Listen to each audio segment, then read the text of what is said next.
Morning students, today we will continue with the chapter number 4 and the name of the chapter is determinants. So first we will go through with the introduction part, what is the meaning of determinant. So as you see,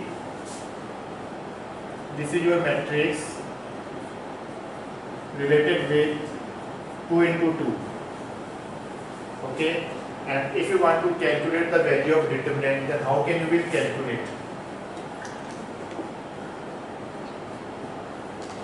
It can be written as determinant A. This is not a modulus of A. This is the symbol of determinant. It can also be written as this. So if this is the matrix and we want to calculate the determinant, then how can we will calculate? In that case, you will multiply 1 with 4, and when you multiply with 2 with 3, you will write here minus, and it can be written as 4 minus 6 equals to minus 2. So if you notice here, it is a square matrix. So what is the necessary condition for determinant? The first thing is that it should be a square matrix, otherwise it is not possible. So we can say every square matrix which is associated with number or elements is known as determinants. It may be real, it may be complex. You have to notice one thing here also. This is not the symbol of, or we can say this is not the symbol of modulus. This is the symbol of determinant, or it can be done as determinant A, or this symbol. This is not the symbol of triangle. This is determinant A, and this is the procedure for solving the value of determinant A when matrix is given. So we can say determinant and matrix both are correlated. But there is a little difference between matrix and determinants. In matrix, if you see here, we can say it is a square matrix related with 2 into 2.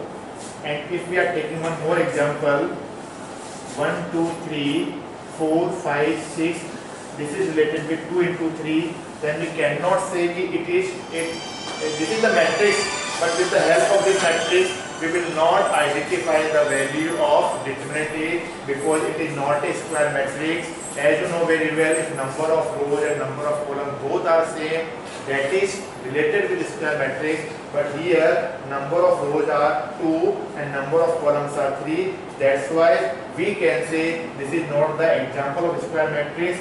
So we cannot calculate determinant A for such type of matrix.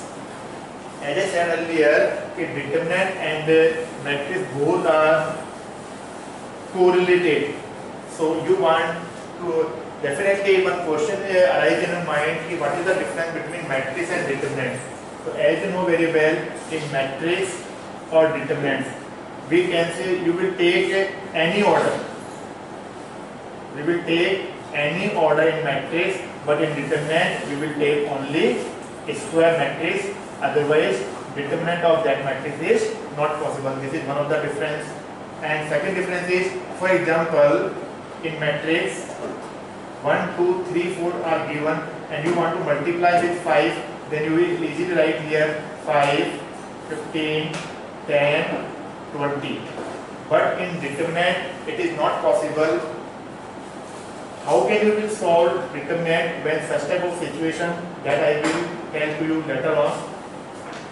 At present we are in introduction part. So we can say the definition of determinant is if a square matrix is associated with numbers which are real or complex, that type of concept is known as determinants. The concept of determinants I will tell with the help of one more example. For example, if the matrix A is A, B, C, D, which is related with 2 into 2, because if you notice here, 2 rows are here, 2 columns are here. So how can we calculate the determinant A? We will calculate determinant A by multiplying these two elements, or you can say this small a is related with A11, this B is related with, or you can say this is your A11, this is related with A12, this is related with A21, and this is related with A22. So if you want to calculate determinant A, then how can you will calculate? you will write here determinant A, or you will write in this way also.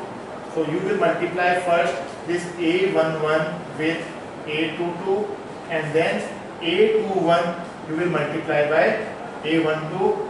After that you will put the value. The value of A11 is small a, the value of A22 is small d, then minus sign, the value of A21 is C, the value of A12 is B. So we will say if for this type of matrix, this is the value of determinant A. As you notice, it is a square matrix, that's why determinant is possible. If its square matrix is not there, then it is not possible. So one question may be arising in your mind, can we will do same thing for 3 into 3 matrix? Yes, it is possible for 3 into 3 matrix. So I am taking one example. How can we will solve the question which is related with 3 into 3? How can we will calculate the value of determinant for such type of problem? So I am taking one matrix, that is your square matrix related with 3 into 3. So 1, 3, you will take any example, no problem. 2, 4, 7, 3, 5 and 2. If you notice here, this is your 3 into 3, or we can say it is also equivalent to A11, A12, A13, A21, A22, A23, A31, A32, A33. So total entries are 9. So such type of problem, how can we will calculate the value of determinant?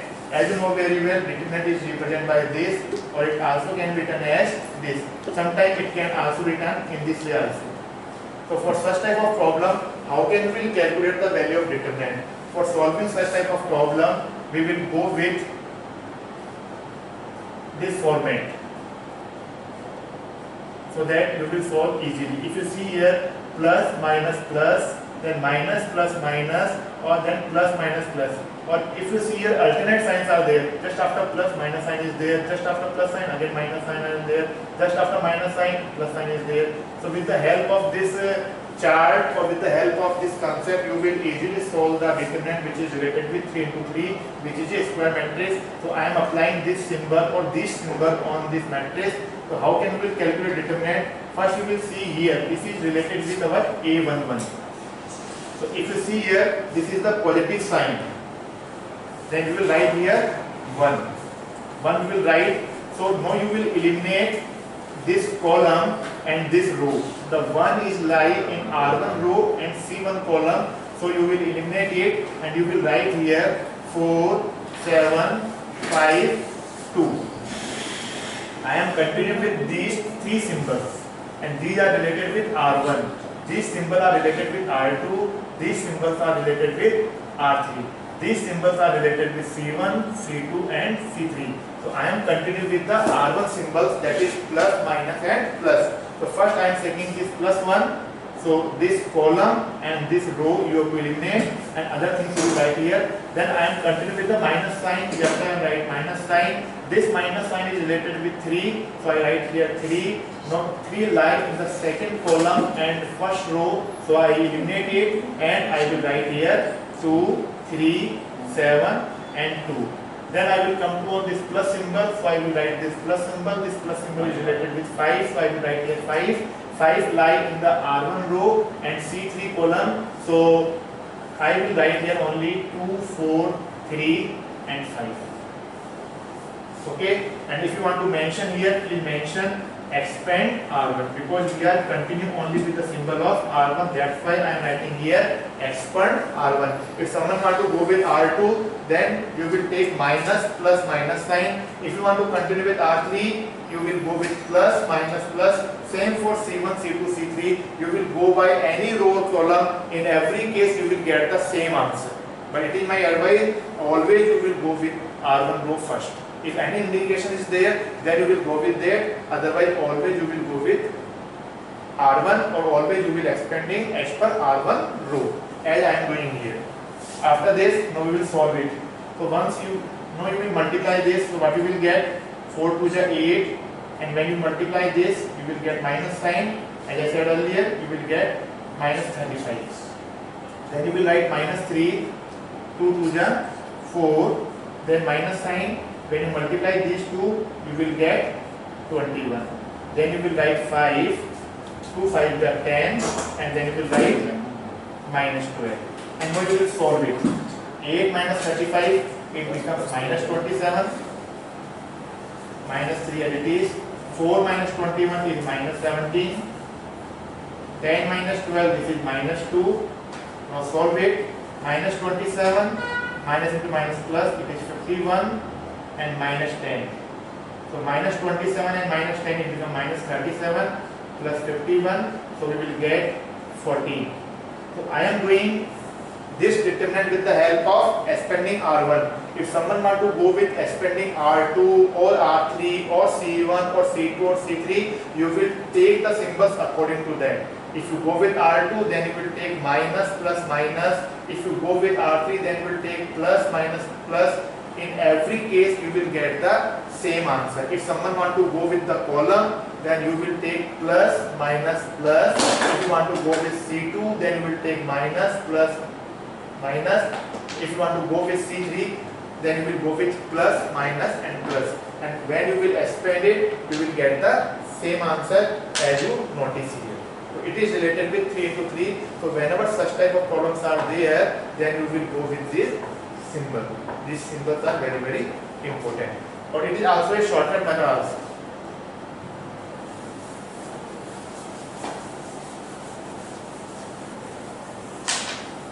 So as you know very well, determinant is possible only for square matrix, and with the help of square matrix we will easily solve the value of determinant.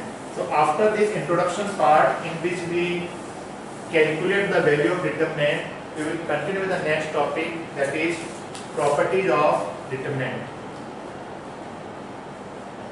It can also be written as this. This is not the symbol of triangle, this is the symbol of determinant in this chapter. So we will continue with the first property. So I am writing here one property related with determinant, and the property is the value of the determinant remain unchanged if its rows and columns are interchanged. So what is the meaning of this? For example, if we are writing this type of determinant A1, A2, A3, B1, B2, B3, C1, C2, C3, and then we will apply the property if the value of the determinant remains unchanged if its rows and columns are interchanged. It means if we transpose it, as you know very well, this dash is represented by the symbol of transpose, or it can also be written as this. So if we change R1 as C1, R2 as C2, R3 as C3, and you solve it, in both the cases you will get the same value. So this is the meaning of first property, if the value of the determinant remains unchanged if we change its rows and column. As you notice here, this R1 is converted in C1, R2 is converted in C2, R3 is converted in C3. After that, their value will not change. So this is your first property. It means we can say this is equals to transpose of that determinant. Then we will continue with the second property of determinant.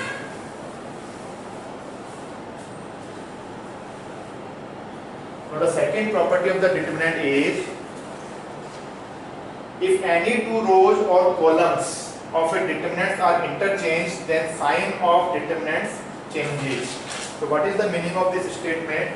Again we are taking one determinant A1, A2, A3, B1, B2, B3, C1, C2, C3. For example, this is our determinant 1. So as per this property, if we change any two columns or any two rows, then sign will change. So for example, if I am taking here, if I am changing two rows, R1 and R2 or R1 and R3, then what happened? So I am writing here C1, C2, C3. that is the interchange between R1 and R3, and R2 remains same. So it means when you will solve this determinant first and determinant second, there is change in their answer. So we can say this is equivalent to this. So this is the meaning of this property. We will take any example and change any two row or any column, sign will be changed. Then we will come to on third property, which is very interesting property. So what is the third property?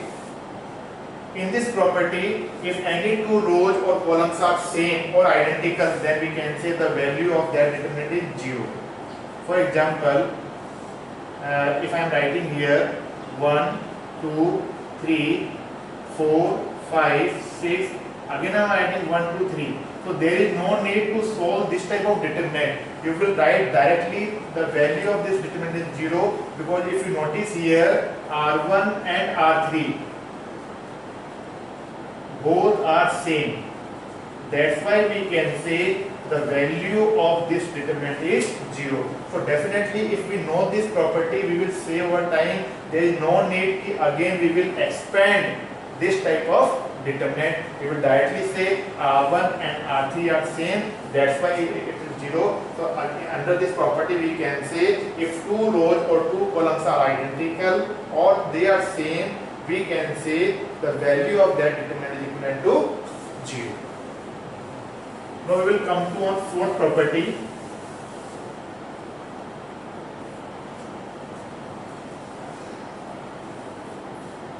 So in this fourth property, we can say, as I said earlier, so this is the property related with the difference of matrix and determinant. For example, in some determinant, if such type of situation is given,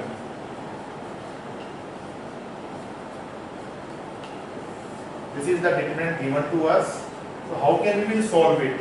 If you see k is scalar, k is constant. So if you want to take common k, that is possible. You will take common k and it can be written as a1, a2, a3, b1, b2, b3, c1, c2, c3. It means this is equivalent to, if you mark here determinant 1 and here we mark determinant 2, so we can say determinant 2 is equivalent to k into determinant 1. It means you will take common k from R1 row.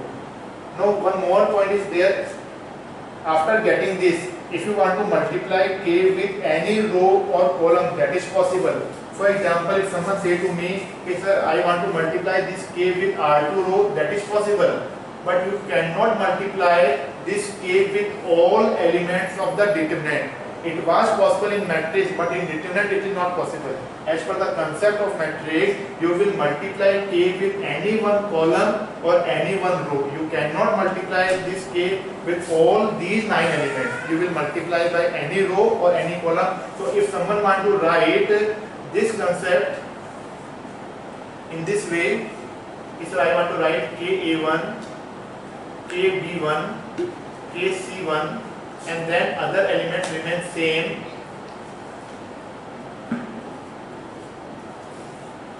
It is also correct, and it can also be written as, if someone want to write A1, B1, C1, it can be written as KA2, KB2, KC2, KA3, it remains same A3, B3 and C3.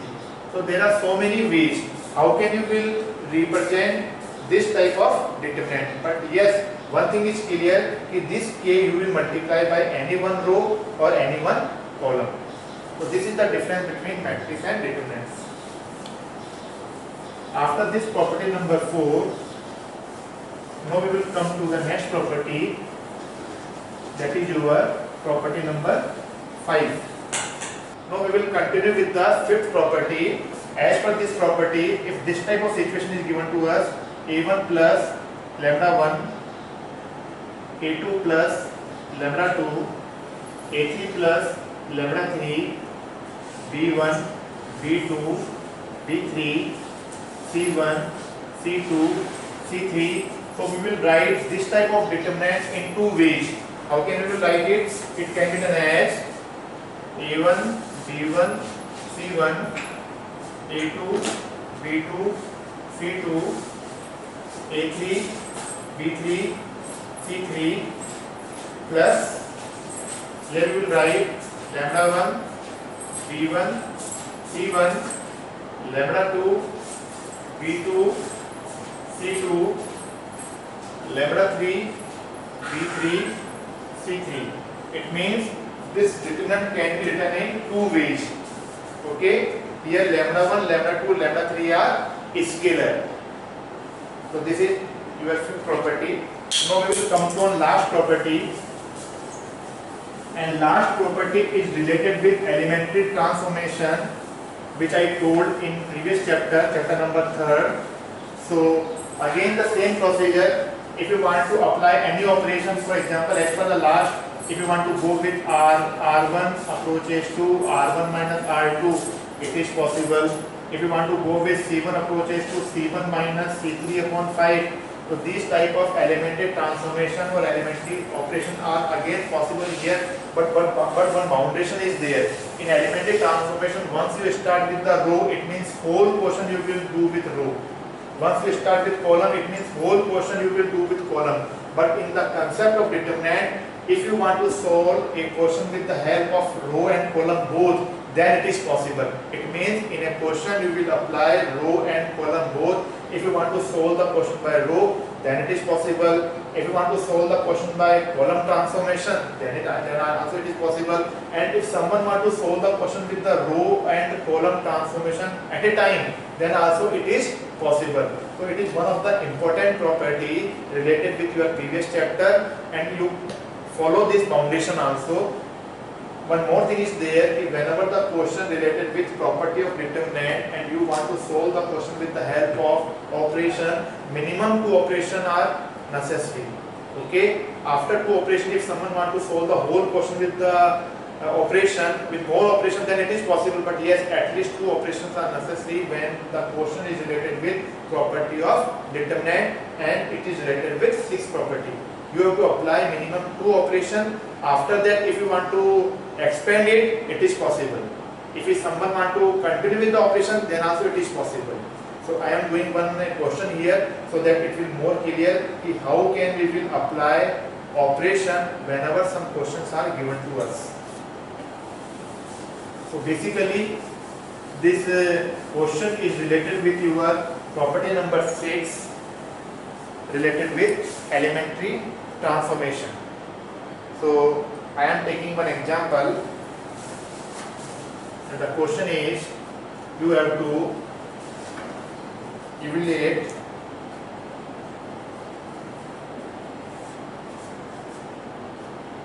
this is given to us ABC and then BC, CA and AB. This type of determinant is given to us and we have to solve it with the help of operation. So how can we will solve it? If you see this question, there is only one word is written, that is evaluate it. So you will solve this question by 2 methods. If someone want to solve this method by expanding method, then it is possible. But if someone want to solve this question with the help of operation or elementary transformation, after that it is also possible. So I am continuing with the elementary transformation. How can we will solve this question with the help of elementary transformation? So what we will do, first we will apply the operation. For example, if I am saying I will apply R2 approaches to R2 minus R1. So it is not necessary that I am continuing with R2, so you also apply R2 approaches to this. If someone want to go with column first, then it is also right. So I am applying this operation on such type of problem. So what we will get, so there is no change in R1, it remains same. There is no change in R3, it remains same. Now we will change the position of R2 row. This is your R1, this is R2, this is R3, So as per this operation, 1 minus 1, it becomes 0. Then b minus a, it becomes b minus a. And if you notice here, this is your ca minus bc. So we write here ca minus bc. Okay. Then we will continue the next operation. R3 approaches to R3 minus R1. This is the second operation. So we will apply the second operation. So what we will get? This time there is no change in R1. So we write R1 as it is. Or we rearrange the R2. Rearrange means here we will take common C. So what we will get? A minus B. And then R3 we will apply R3 minus R1. So 1 minus 1 becomes 0. C minus A, it can be written as C minus A. And then AB minus BC. And when we will do AB minus BC, we will take common B and we will write here A minus C. Now if we see here in C1 column there are two zeros. So it is better if we expand C1. So the question arises, why we expand C1, why we not expand R1 here? The reason behind is that in C1 column there are two rows. If we expand C1, that it will save our time. So for saving our time, we will continue with expanding method and we will apply expanding method at C1. So how can we will solve? We will write here, again as you know very well, symbols are there, plus, minus, plus, minus, plus, minus, plus, minus, plus. So these are the symbol of C1 column. So we will go through with these symbols. So first we will write plus 1. When we will write plus 1, we will eliminate this column and this row. So what we will write here? We will write here B minus A, C, A minus B, C minus A, B, A minus C. Then we will write minus sign. So minus 0 and 0 multiplied by any determinant, it becomes 0. So there is no need for writing. Then we will write plus 0. Again 0 multiplied by any determinant, it becomes 0. So there is no need. Now we will solve only this determinant. So how can we will solve? We will multiply b minus a with this. So it becomes b minus a. Multiply by this. So we will get this type of value. And c a minus b multiplied by this.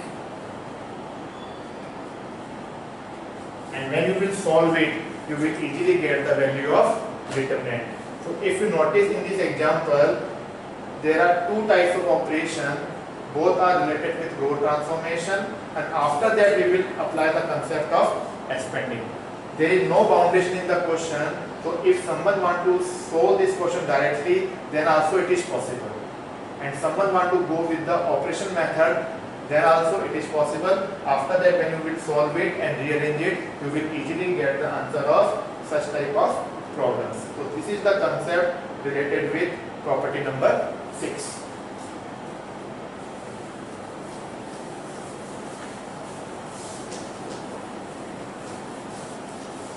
After this property number 6, we will continue with the next concept, that is area of triangle. All of you very much aware about the concept area of triangle because it was in 11th and I hope it was in 10th also. So the next concept is area of triangle. As you know very well, whenever 3 points are given to you with vertices, for example, the vertices of A is x1, y1, the vertices of B is x2, y2, and the vertices of C is x3, y3, then what is the area of triangle? In this case, you will easily say that the area of the triangle can be done as x1 multiplied by y2 plus y3, then x2 multiplied by y3 minus y1, and then x3 multiplied by y1 minus y2. This type of formula was in 11th or 10th also, but this time we are in the concept of determinant. So how can we will denote the formula of area of triangle in this chapter? It can be written as x1, x2, x3, y1, y2, y3, 1, 1, 1. So this is the format of determinant for area of triangle. So whenever the question is related with this chapter, you will solve area of triangle with the help of determinant concept. no one go with the previous concept. But some foundation are also there. If we calculate area of triangle here, some limitations are there, some points are there. As you know very well, area is always a positive quantity. We know very well. So when you will calculate determinant under this heading, it will always a absolute value. Okay, and whenever area is given in the question, so you will take plus and minus sign both. Whenever area is given in the question, you will take plus and minus sign for the calculation purpose. And one more point is there. When, you know very well that whenever area of triangle is 0, so it is possible only for collinear points. Otherwise, it is not possible. And all of you very much aware about the collinear points, the points which are lying on the same line. So with the help of this concept, you will calculate the area of triangle whose vertices are given to us. After this concept of area of triangle, we will continue with the next concept, and that is related with minus and cofactors. So what is minus? Minus and cofactors. So first we will come to on minus. What is the meaning of minus? Minus is related with, for example, one matrix is given 1, 2, 3 and 4, and we have to calculate M11. As you know very well, this A1 is related with A11, this 2 is related with A12, this 3 is related with A21, and this 4 is related with A22. So if we have to calculate M11, so definitely it is related with this element. So the value of M11 in this matrix is 4. What is the value of M12? The value of M12 is related with this element 2. So we will eliminate this row and column, or we can say the value of M12 is equivalent to 3. Same procedure for the other minors, M21 and M22. M21 is related with this, so you will remove this row and column and you will get 2. Same procedure for M22. M22 is related with A22, so you remove this row and column and you will get 1. So minor is possible for such type of matrix or square matrix. We will easily get minor. So come to on, and minor is also represented by capital N. Come to on the next point, that is cofactor. Cofactor is represented by capital C or capital A. So if we are taking the same example, and if we have to calculate the cofactor, then how can we calculate? We can say, if we want to calculate C11 or A11, then how can we calculate? So one formula is there related with cofactor, that is your Cij equals to, or you can say Aij equals to minus 1 I plus j Mij. This is the formula of cofactor. So if we have to calculate capital A11 for this example, how can we calculate? If you notice here, this is the value of I, this is the value of j. So we will put the value of I and j. This is 1 plus 1, and here we will write M11, and when we will solve it, we will get M11, and the value of M11 is 4. So we can say for such type of problem, the value of cofactor A11 is 4. Now we have to calculate A12. It means the value of I is 1 and the value of j is 2. When we will put here, it can be done as 1 plus 2 M12, and when we will solve it, we will get minus M12, and this is equivalent to minus, and it is the value of M12 is 3. Same procedure we will do with A21 and A22. So this is the concept of minor and cofactor, and it is not possible only for 2 into 2, it is also possible for 3 into 3. So with the help of this example, we will easily differentiate means the concept of minor and cofactor. Minor is represented by capital M and cofactor is represented by capital C or capital A, and the formula of cofactor is Cij equals to Aij. This is equivalent to whole power of minus 1 is I plus j, Mij, where M is minor.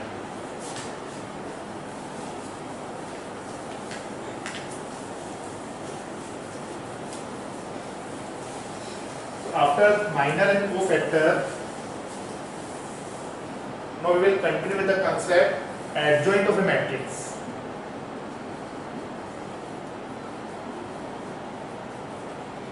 For example, one matrix is there. This is your A11, A12, A13, A21, A22, A23, A31, A32, A33. It is related with 3 into 3. For such a type of matrix, how can we calculate adjoint?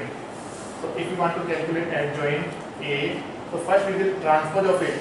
So we will write here, or we will write directly here, transpose of matrix A, so that it can be done as A11, A12, A13, A21, A22, A23, A31, A32, A33. So if such type of matrices are given to us, then how can we calculate adjoint A? We will transpose such type of matrix and it can be done as A11, A12, A13, A21, A22, A23. It means we will convert this row in column. R1 will convert in C1. Same procedure for R2 will convert in C2, and same procedure for the next one. Or if you represent this small, it is better if we represent this small by capital A, so that we will easily identify, yes, this is related with cofactor. So instead of small a, it is better to represent by capital A, because small a is related with element and capital A is related with cofactor. So these are elements and these are cofactors. So it is better to represent this transpose as capital A. So after this adjoint of matrix, we will continue with one more concept, that is inverse of a matrix. So if you notice, inverse of matrix, this concept was also in third chapter related with elementary transformation. That's why earlier I said that this chapter is also correlated with chapter number 3rd. Chapter number 3rd and 4th both are correlated. That's why both are in a single unit. So what is inverse of matrix? Under this heading, if we divide adjoint A by determinant A, then that value is related with inverse of the matrix. So whenever you will solve inverse of matrix, the first priority is that you will always solve first determinant A. This determinant A is not equal to 0, because if determinant A equals to 0, then we can't define this A inverse. So A inverse means it is the ratio of adjoint A upon determinant A. First we will calculate adjoint A as per the last concept, and then we will calculate determinant A. Whenever any problem is given to you, first we will calculate determinant A. If determinant A is equal to 0, it means A inverse does not exist. If determinant A not equal to 0, then you will continue with the question. So it is a very important concept, inverse of a matrix. Okay, thank you.